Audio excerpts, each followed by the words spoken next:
Pilot Rusia berbicara tentang serangan mendadak Su-34 selama operasi khusus di Ukraina. Rekamannya diunggah di Telegram militer Rusia pada Selasa 25 Oktober 2022. Dalam keterangan unggahan disebutkan, pejuang dalam menjalankan misi tempur sekali lagi mengenai target udara dan darat militer Ukraina. Berbagai macam senjata rudal dan bom digunakan dalam menyerang. Pilot tersebut juga mengklaim serangan tepat mengenai sasaran.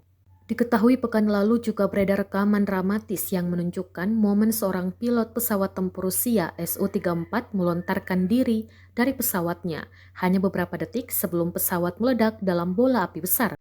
Diduga bola api tersebut berasal dari Ukraina. Точных ударов российской авиации.